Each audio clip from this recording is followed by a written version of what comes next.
Yeah, I think so. Okay, thank you. Hi, everyone. My name is Aaron Parkhurst. I'm the head of medical anthropology here in the Department of Anthropology at UCL. I'm a medical and biosocial anthropologist. I'm here speaking to you and behind my an image of the cupola. I'm not actually in space, but I'll get to what I'm doing here in front of this image from the International Space Station in a minute. Um, I have an eclectic background, very briefly. I trained as a paramedic in the long, long ago. I did my master's and PhD in medical anthropology. I did my PhD fieldwork studying men's health issues, chronic illness, type 2 diabetes, obesity, and heart disease in Dubai and Abu Dhabi and in Oman. I lived there for 4 years doing my PhD research and exploring how anthropology as a discipline might help us understand the nature of chronic illness and men's health issues, especially relating to issues of globalization and modernity, especially in such a rapid course as we saw in Dubai. Um, but also how we might use anthropology in an applied sense to impact upon public health systems to mitigate against the rise of chronic illness, not just in the Middle East, but actually all over the world. And I've since been working and teaching in medical anthropology at UCL, basically convening biosocial medical anthropology and an anthropology of the body for the last 14 years. And it's a pleasure to tell you about our program. I'm going to share my screen so you can. I've got a short presentation, and then I will be open to questions, and hopefully I can answer any questions that you have about the program. Um, okay. Uh, Joe, we see the screen fine? Yeah, we're all good. Okay, excellent. Um, Welcome to the online open day for medical and biosocial anthropology.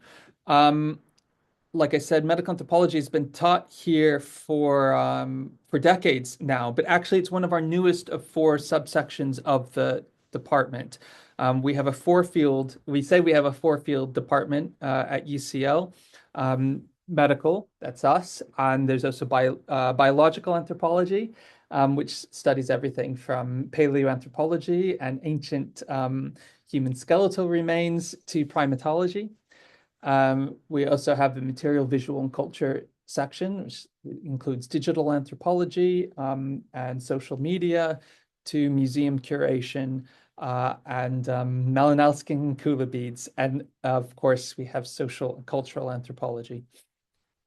In some ways, medical and biosocial anthropology, we combine all of those things. We have, I think, the best, but also one of the largest anthropology departments in the country, and we have a long tradition of research in the department, furthering the discipline, but also working with governments all over the world to make health better.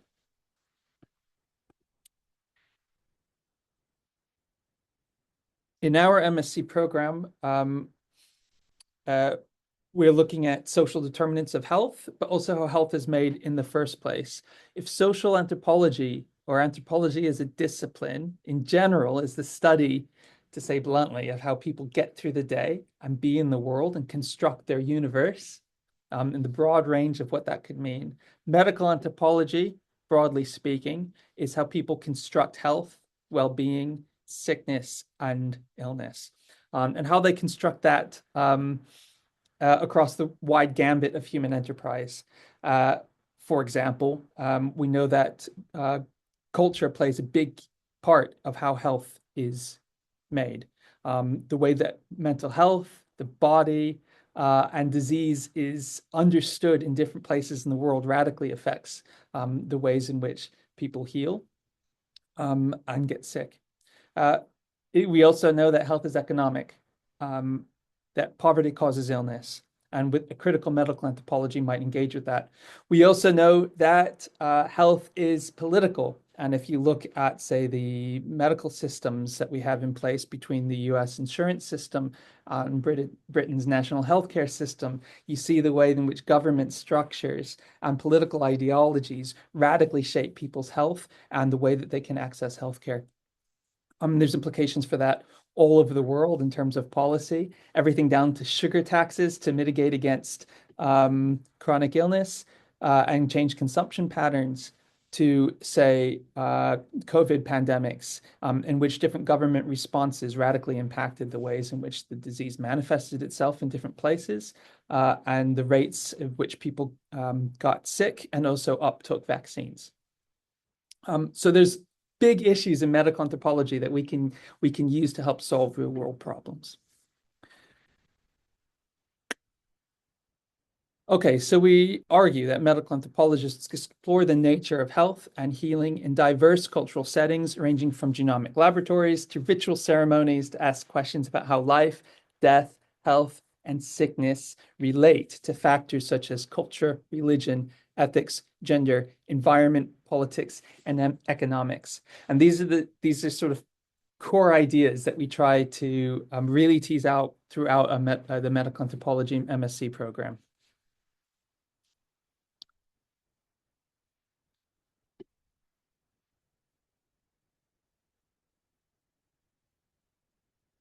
What we do in this program, we critically engage with anthropological scholarship that examines the intersection between biology, culture, medicine, ecology, and socio-natural environments as it applies to human health and the body. We use ethnography as key evidence to understand how health is made and how sickness is made.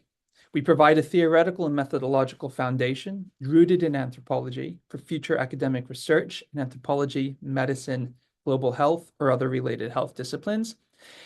And we provide important skills for professional workers in fields such as health, public health, and international development, enabling students to go on to work more effectively in a range of diverse contexts. So it's not just theory and it's not just ethnography, it's also method is key in our training in the MSc program.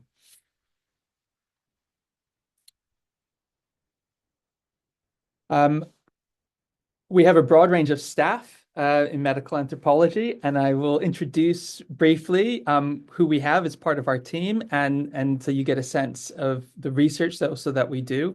On the top left is my colleague Dalia Iskandar. Dalia did her PhD fieldwork in the Philippines, studying malaria and how different people's approach to malaria has shaped the disease and also shapes public health initiatives. Uh, uh, Next to her is Jo Cook. Dr. Joanna Cook is trained in her PhD fieldwork as a nun in Thailand, understanding depression and mindfulness and meditation and attention and how that impacts upon how we understand mental health, say in the UK. What kind of lessons can we learn from monastic practice in Thailand that can be applied, say, in clinics for people with depression in Devon within an NHS setting? And she's worked within the NHS and government for years in order to understand mindfulness and mindfulness-based cognitive therapy um, as a as a key instrument in the rising rates of depression across the country. But more recently, she's just got a massive research project, 2.5 million euros, to study an anthropology of joy, which is really about how emotion is constructed at its core and how those kind of feelings can be fostered and what they're productive of. So it's not just about depression, it's also about emotion at large and how joy might be made. There's me in the middle. I currently work in men's health issues, but I also work in the space industry. I've been working with the European Space Agency and with NASA on space medicine and aerospace medicine and the human body in space, and how that speaks to an anthropology of the body. I go on health missions with the European Space Agency. We run health analog missions on abandoned islands on the west coast of Scotland to discuss prolonged field care methods, cultures of nursing in extreme environments, how to manage limited resources. and pharmaceuticals in extreme environments.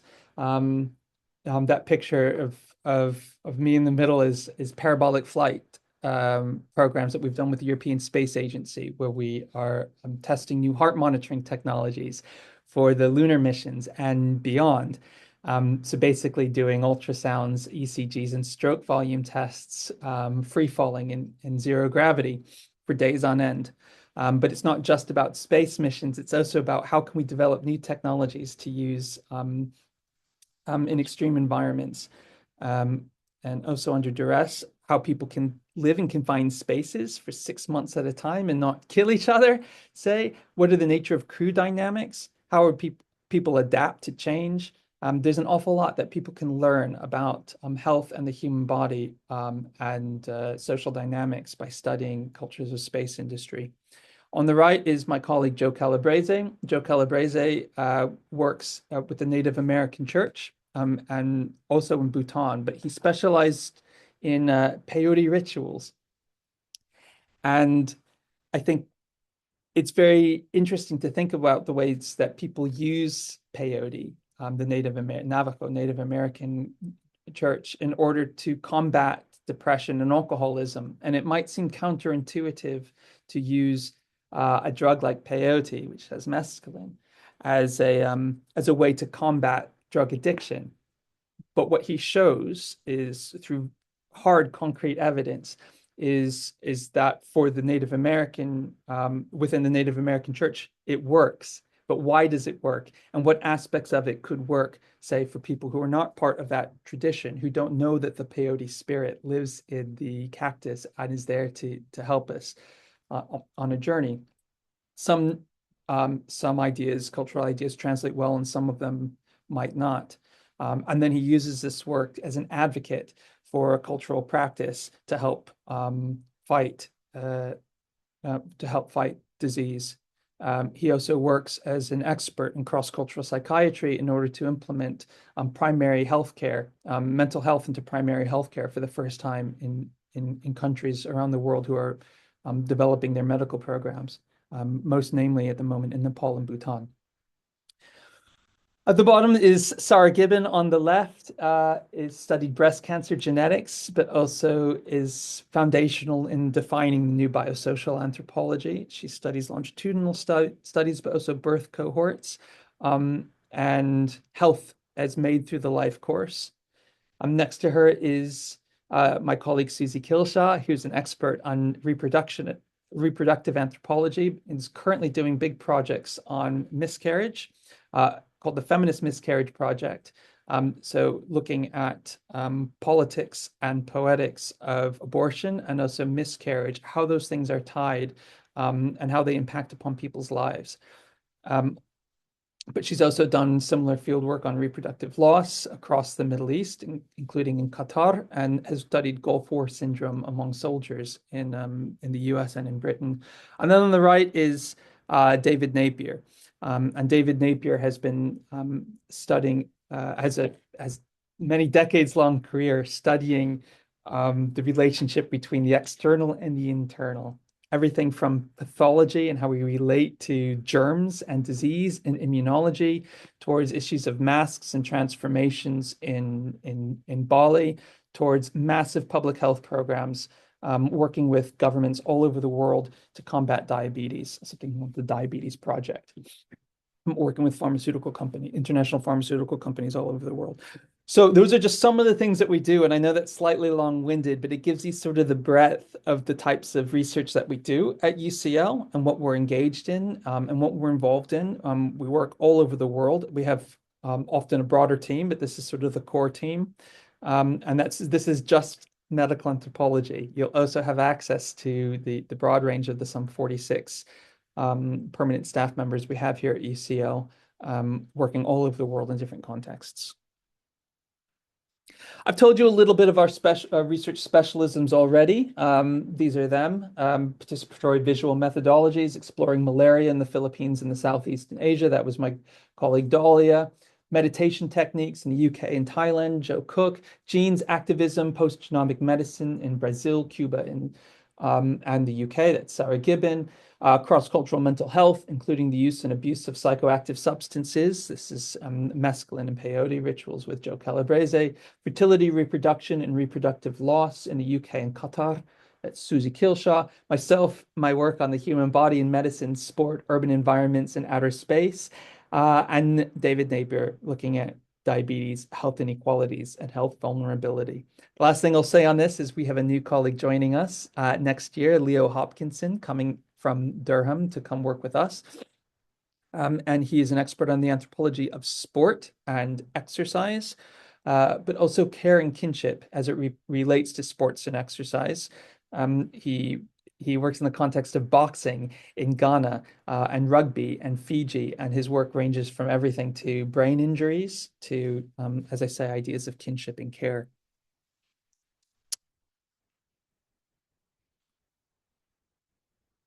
Just to give you very briefly the structure of what an MSc degree program looks like at UCL in term one, you take modules on key themes in medical anthropology, as well as a module on an introduction to biosocial anthropology. You take both simultaneously, and they collaborate with each other without overlapping, and you get a broad range of what medical and biosocial anthropology can do, what their methods are, what their evidence base is, and how you can use it and apply it. You will also take anthropological methods with a wider cohort. And you will also take a series of optional modules. The optional modules, as you see, can be spread out over term one and term two, depending on what you want to take. And there's quite a wide range of optional modules you can take. One of the things that we suggest, just to balance things, is that you take one of your optional modules in term one, and you take two optional modules in term two, because you have less core modules that are required in term two. Also in term two, after you take key themes in medical anthropology and introduction to bioanthropology, depending on what brings you the most sort of intellectual joy, you split and you choose a pathway and you get bespoke methods then as your core methodology in term two. So you either do a medical or a biosocial pathway. You can choose that when you apply, but you're not tied to it. You are free to choose later on if you want to stay with that track or if you want to split. Term three is mainly focused on your dissertation, which I'll get to in a minute.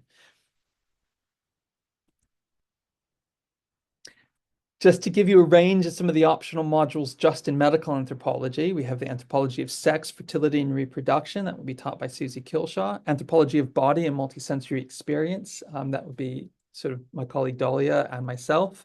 Migration and health, which is taught by David Napier. Aspects of applied medical anthropology, which is at the moment taught by my colleague Carrie Ryan. Anthropologies of religion, which is often taught by Joe Cook. Anthropology of infectious disease, Sarah Gibbon. Ritual healing, therapeutic complotment, Joe Calabrese. Nutrition, food, and culture, which is taught by a range of us, but convened by Sarah Gibbon. Psychological anthropology, which is convened by Joe Calabrese. And anthropology of sport and exercise, which will be our new colleague, Leo Hopkinson. The optional modules range year on year. It will roughly look like this, and it will probably look just like this, but depending on who is around, they change slightly, but this is what it will look like. But in addition to these optional modules, these are just the ones hosted by medical anthropology. You also have the freedom to choose a wide range of modules from social anthropology or biological anthropology. Or MVC, material visual cultural anthropology, depending on your intellectual interest or ideas you might have for your dissertation. For example, many of our students often take evolutionary medicine, which is a module that's taught in biological anthropology. Others may be interested in regional aspects, such as an anthropology of India or anthropology of China. Others are interested in how health impacts migration issues or people who are made refugees, made subject to war and violence. And so they might take one of our modules in social anthropology on war and violence and its aftermaths. as a way to give them social anthropology perspective towards these issues that they can then apply to their interests in health. I think when people apply for a degree program in for an MSc, one of the key things that they're um, concerned about is writing a dissertation. And I just want to say that we prepare you for it. It's not crucial to have a topic in mind when you apply. Um, it can help, but by no means do you need it. And in some ways, one of the things I encourage students to do when they come in is, even if they have a topic in mind, is to put it on the back burner, put it in the back of their mind just for a bit, and instead just absorb as much as you can, especially through that first term, and then come back to it. But by the time we ask you to start choosing rough topics, which is about this time of year, before winter break, we ask you to start thinking about just a paragraph of the general topic that you are interested in exploring for your dissertation. And that way we can give you an individual dissertation supervisor who you'll work with through the entire rest of the year. Um, and you're not tied to it, but we can start preparing you to writing and researching this dissertation.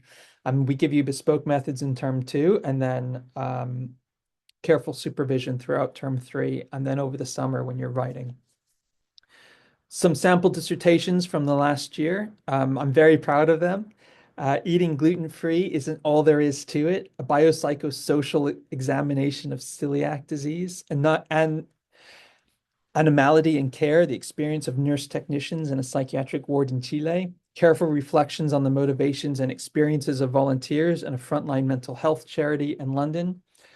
Do no harm, bureaucratic moral directives and their practical effects on psychosocial refugees, etc. I will leave this slide up for a bit. You can see the broad scope of just some of the projects that were explored last year in the 20 odd, some 25 or so dissertations that were written last year. As I said, when it comes time to actually write this, you're prepared. And we spend an awful lot of time in our degree program thinking about it. And we try to provide the opportunities for people to do field work, which requires ethical considerations and risk assessments and all of these things, all these joys that come with designing research projects. But it's challenging and it's incredibly rewarding.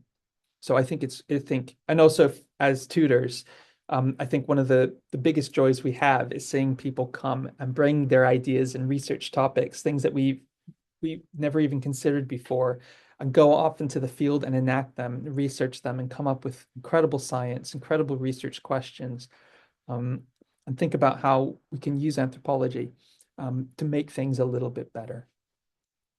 So the last thing I have to say is uh, for other information, I'm here now to answer questions and field your queries, but please do go to our website. We also have a blog, which is medantucl.com.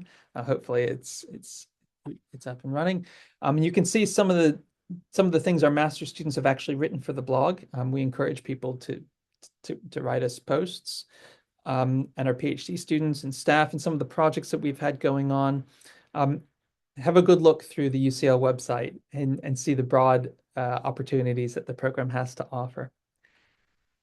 Okay, and I'm quite happy to field any questions.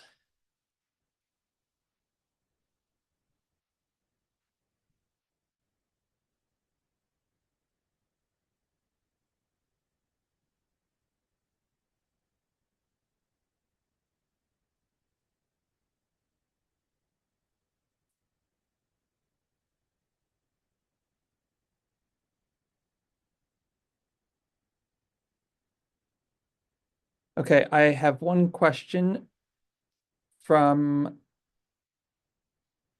Zara Abu Harb. The specialisms across the department sound really interesting. Will these specialisms be integrated into core modules? Absolutely. They absolutely will. We can't help it because I say this fairly romantically.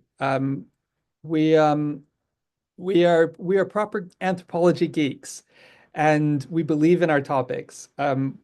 many of us have been thinking through these topics for years, and one of the things we believe in is it's going to sound like a buzzword, but is research-led teaching.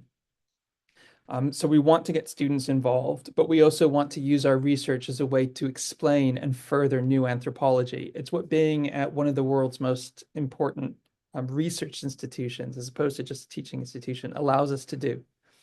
Um, so I use the context of the human body in outer space, for example, as an exegesis of the anthropology of the body to tease out really core themes in the anthropology of the body. And the reason why I do it is because space provides an extreme environment. It provides a place where actually all of our theories break down. The human body itself just completely breaks down. To be honest, I'm not sure we should really be going there in the first place, but we are, and the body breaks down, and so it gives us these opportunities to really to see things at the extreme, and it gives us an opportunity for good science. Um, Susie especially, I mean, she teaches an optional module on sex and reproduction. Um, and her research is all on reproductive anthropology, on miscarriage and reproductive loss, but also on fertility in Qatar, and and actually her ethnographic insights um, have really shaped that field, and we want to be able to share those things in order to give you state-of-the-art debates about what's going on in those subfields. Sean Sutton says, great presentation. Can we take more than 3 of the study optional choices? Um, you don't have time. The answer is yes. We often have students, who have taken their 3 optional modules, their core modules, the methods, and are preparing for their dissertation, but also just want to sit on in lectures. And you can do that. You can also audit as many as you'd like. Uh, you need to write the conveners of the module and ask if you can audit. But our the way that the core program is structured, it is you have a full schedule. Um, may I ask what is the difference between the MSc and the MRes? The MSc is more of a taught degree. An MRes is a program for somebody who is gearing up for a PhD, say, has a pilot study already in mind that they would like to do. And they can start the year just kicking off with the research. So the MSc is more of a taught degree. It's for people who don't have a strong background in the subfield that they want to do a PhD in. Um, both can be rewarding in their own ways. It's up to you what you want to do with the degree and your future within higher education. Um, if you're doing an MRes, you are still able to take a few modules in medical anthropology, so that those doors are not closed to you. But I would encourage you, if you don't have strong background in medical and biosocial anthropology, that you start with the MSc.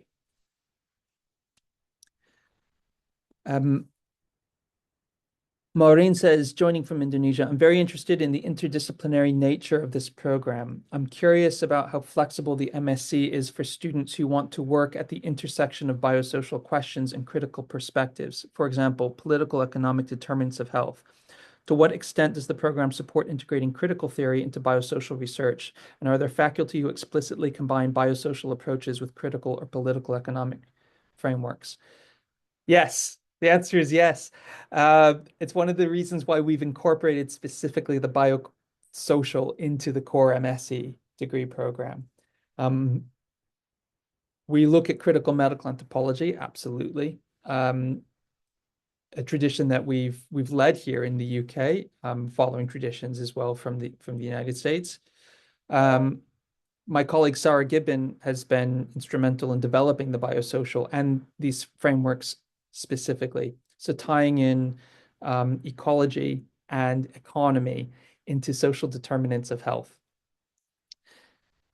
I could go on all day on this question, but the political economic determinants of health will seep into almost every discussion we have on health. It's not just ritual healing, say, as some big themes in medical anthropology will be. You'll certainly get that. But a biosocial approach is trying to be more holistic. It is holding ourselves accountable to health outcomes and seeing how these sort of political economic structures actually manifest themselves. The phrase we use is get under the skin, and how we can use anthropology to understand how to search for biomarkers, say, whether that is epigenetic biomarkers or actually um, disease structures or pathologies. And it's not just getting into the skin as a metaphor, it's also getting into the brain. So we might look at how cultures not just affect mental health in general, but also how we might see them actually in structures of the brain, how culture actually shapes the brain and impacts upon chronic illness. Everything down to the structures of the hippocampus, to the drip drip of cortisol that eats away at the hippocampus, um, to closed loop biological systems that seem to perpetuate cultures of, say, alcoholism or other behaviors. So there's a lot to think through. Certainly more than can be explained in a short open day, but we are very flexible in this MSc for students. It's why we have two separate tracks if you want to go to the medical in term two or the biosocial in term two. And we give bespoke methods and training for that to prepare for the dissertation.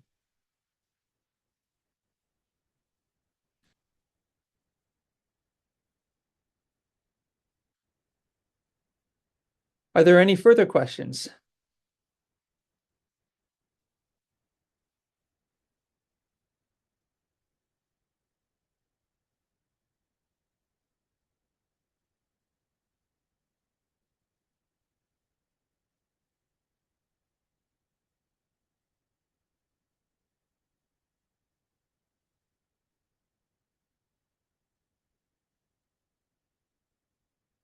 Um, John asks, so I take it that biomedical and medical are all together to begin with? Yes. So the entire cohort will take medical anthropology in term one, the entire term as a module. They will also, the entire cohort together, will take biosocial, not biomedical, biosocial anthropology together as an entire cohort. So they're together to begin with, and then in term two, you split based on your interests. However, there are still a number of things that you do together as a cohort. We're not just separating you.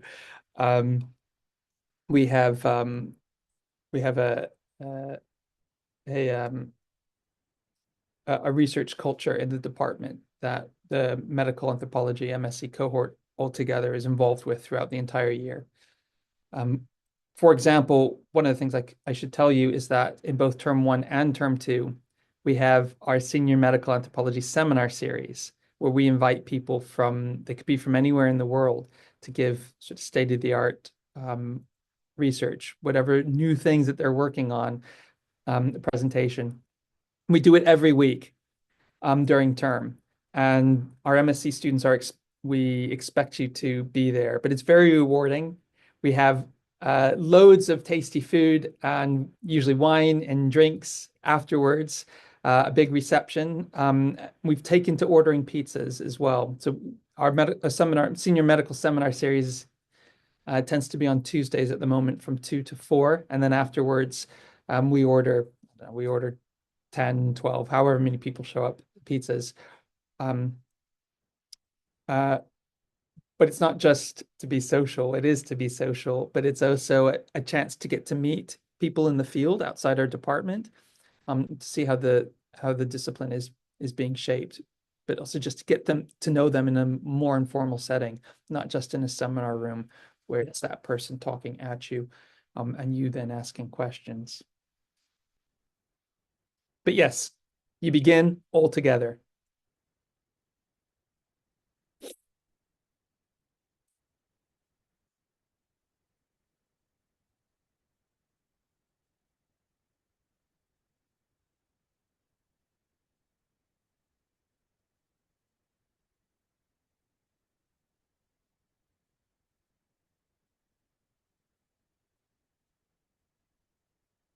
Any other questions?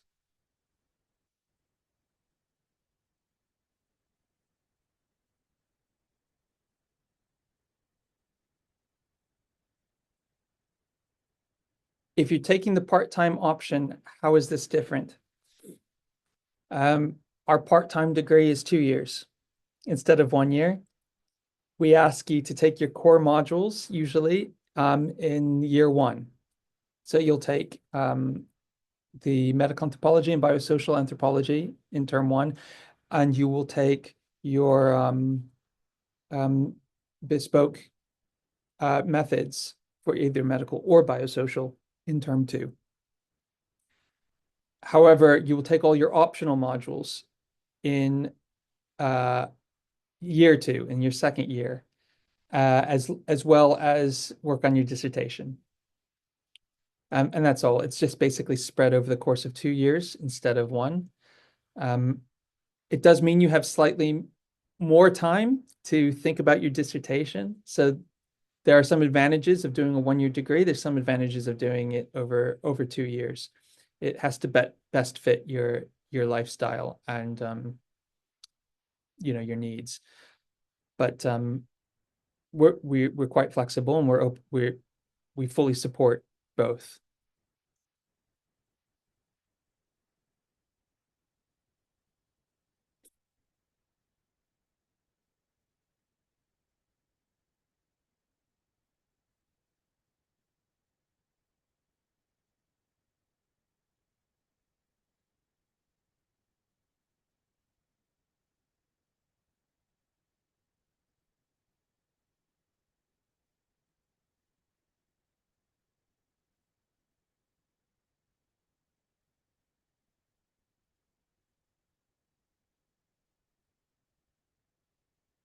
Any other questions about the degree program?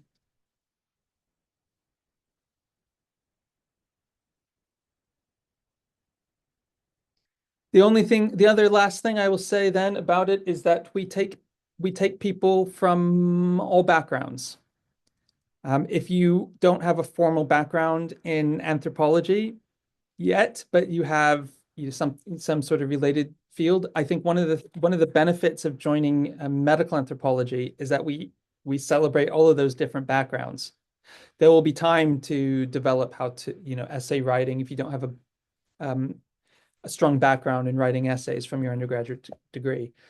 We have students often from a range of backgrounds. We always have a couple people coming from medical backgrounds. There are always nurses and GPs, and we even have veterinarians. Um, and other healthcare workers who have a wonderful background in medicine, but don't have yet a background in social science. We have a lot of students who come straight from anthropology. We have people who come from a wide range of social sciences outside of anthropology. We have people who come from molecular biology. I should say I did my medical anthropology degree at UCL starting in 2004. So again, much longer ago than I care to admit. But my background before I came was in molecular biology and genetics. And what medical anthropology afforded was the opportunity to think, okay, there's how genetics might work within my body, but there's also how genetics are understood by society and incorporated into national healthcare programs. It's something that I went and explored quite in depth in Dubai and Abu Dhabi, um, and actually combining the social perspective to the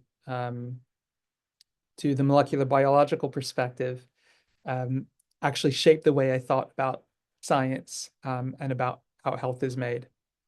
So your background can be open, and we support that diversity.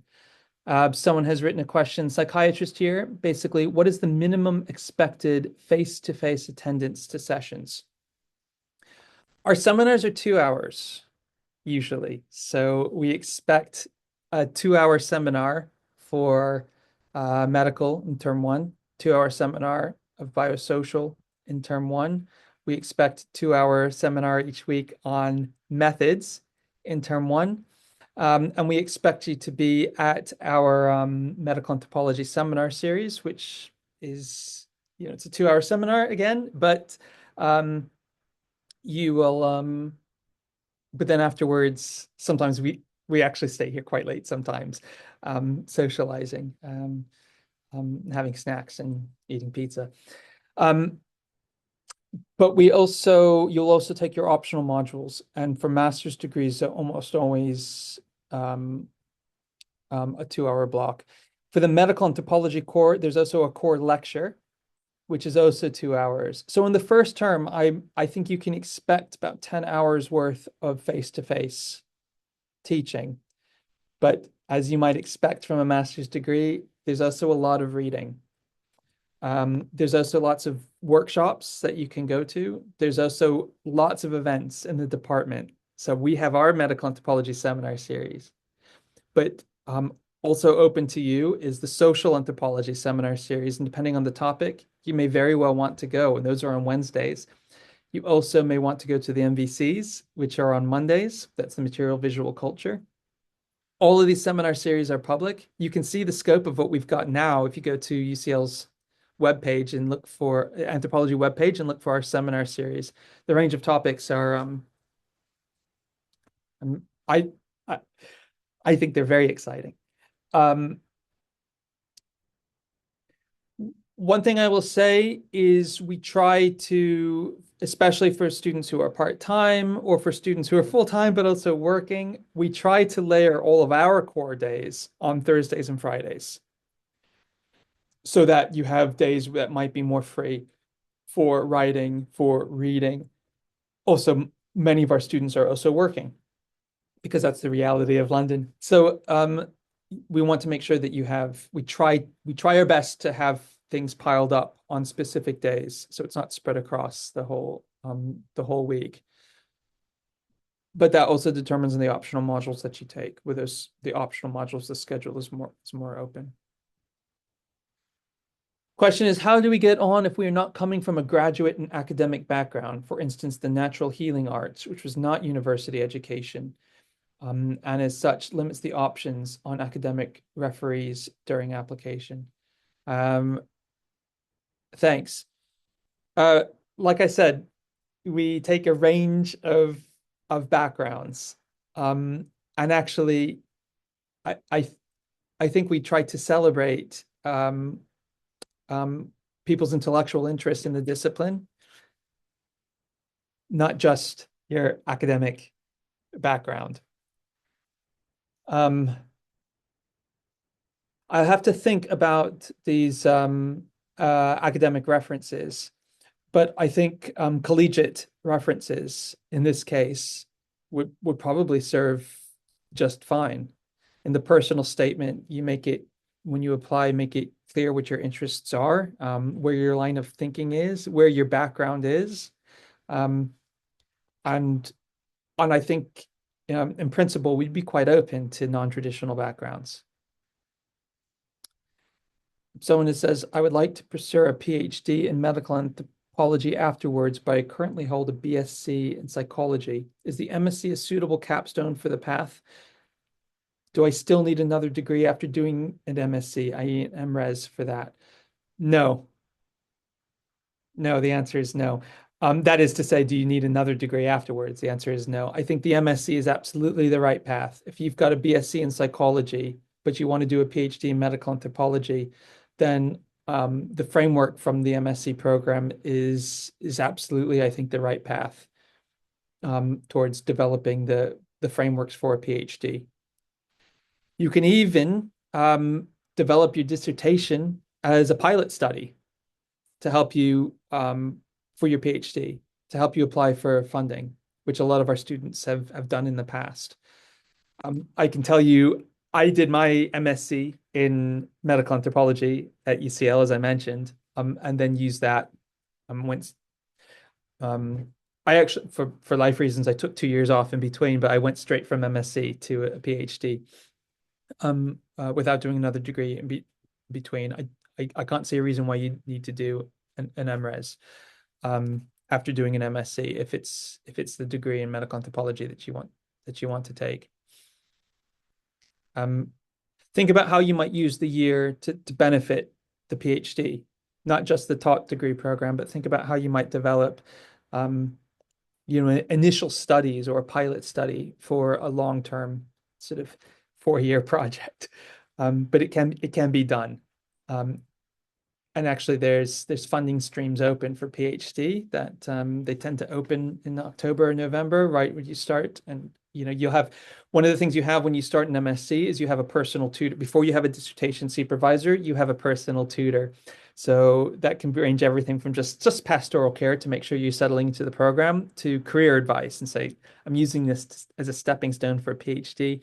Um, how can I develop, you know, how can I develop this this application and funding now throughout this degree program? And your personal tutor will help you with that. Can I comment on the application process? What are your suggestions for a robust personal statement? It's a good question.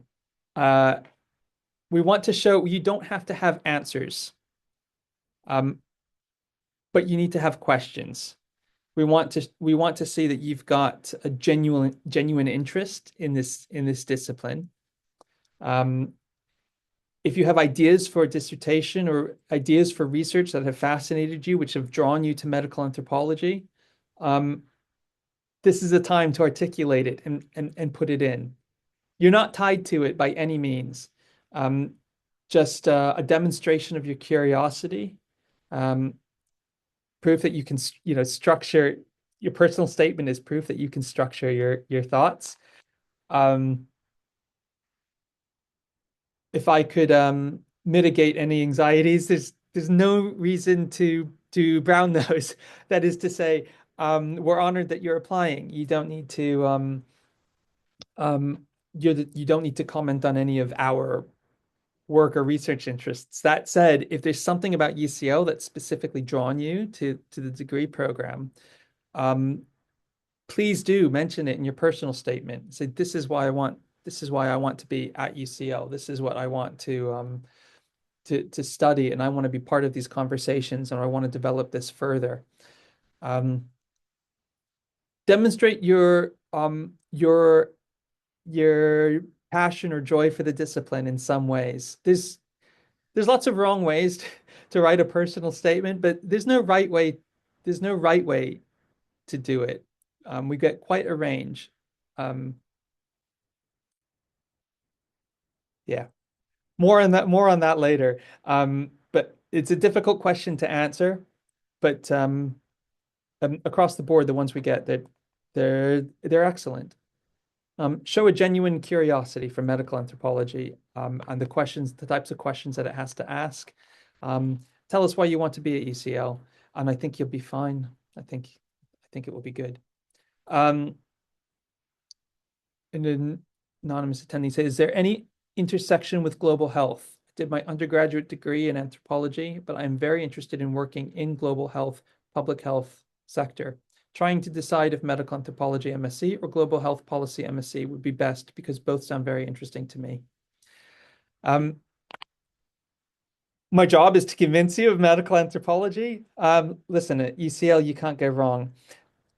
If ethnography is something that you are passionate about, um, we are the place to do it, not global health. It just depends on what you want out of your degree. From my perspective, I work also in global health. I work with the NHS. Many of us do. We all work as in my department. We all actually work as consultants for the NHS, and actually work as consultants in across the world.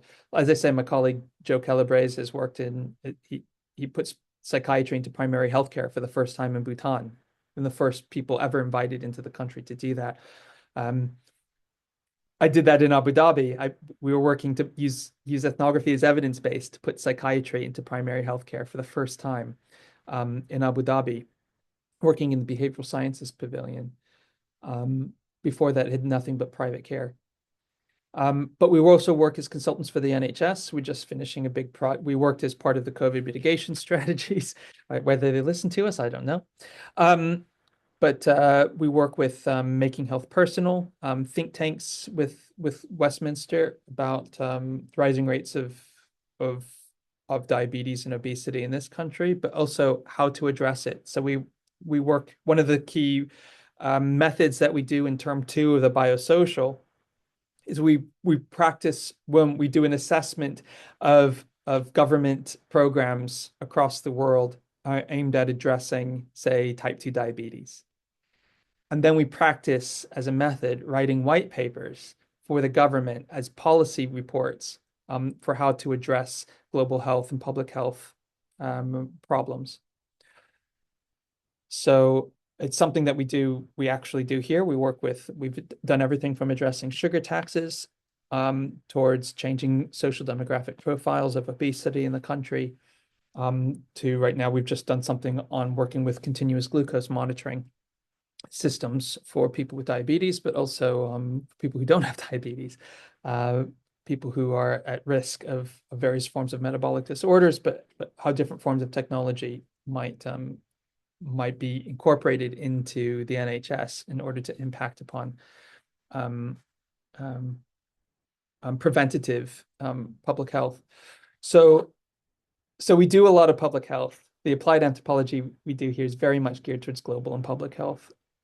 Dahlia's work, for example, on malaria is not just about using photo voice as a way to articulate disease, especially the way children might engage with malaria disease. But it's also about working with government on different ways to impact upon the rates of malaria. And issues of standing water and zoonoses and other things, working with One Health and other partners. We've done some projects we work with Bill and Melinda Gates Foundations. I work with a program called CHAMPS, which is Child Health and Mortality Prevention Surveillance, thinking about the incredibly high rates of maternal and infant mortality in various places in the world, and how anthropology can be used as evidence base to understand why some of those rates are higher in other places, and how we might address them. All of this is done especially in the term 2 of the module, when we start talking about key ways to address the dissertation. So absolutely, we work in global health and the public health sector, and absolutely, if that's what you're interested in, we want your dissertation and research to be geared towards that direction. But you can't go wrong. I think public global health at UCL is a massive department, and they have their own strengths. But they have a couple anthropologists on staff as well, I should tell you. But if you want anthropology done best, you come to the anthropology department. It's my humble and unbiased opinion.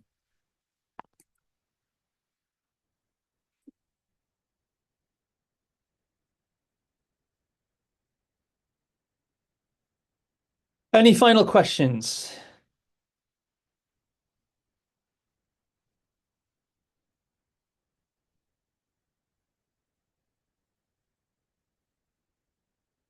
If there's no final questions, because I know we've only got a couple minutes left of this hour, what I will say is that here in medical anthropology, we're very friendly.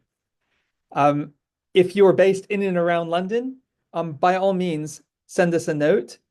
Please do come and visit. I, for one, am always happy to have a coffee and chat anthropology. Alternatively, send us an email. We can always chat individually. If you've got further questions, we can meet over Zoom or Teams or something.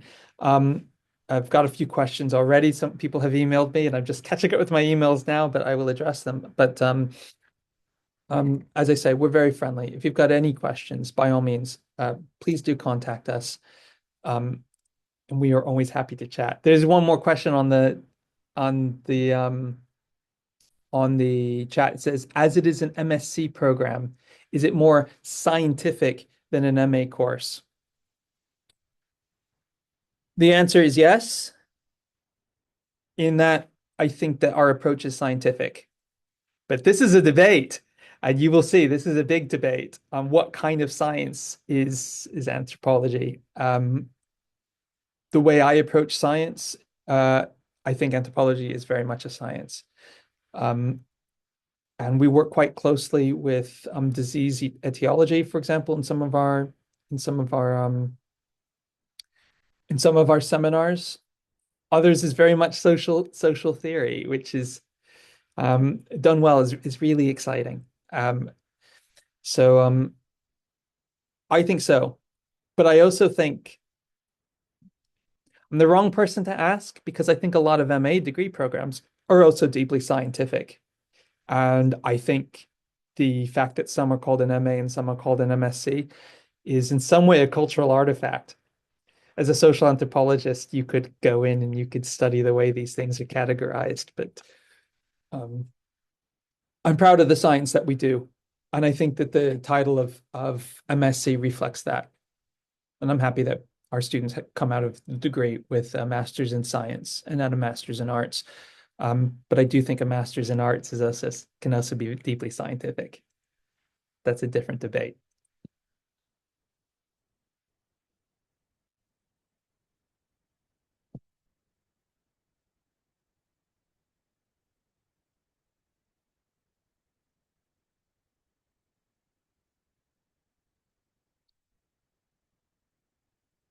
Okay, any final questions?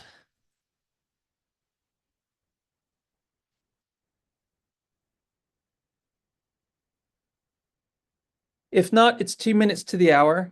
And so I think we can wrap it up.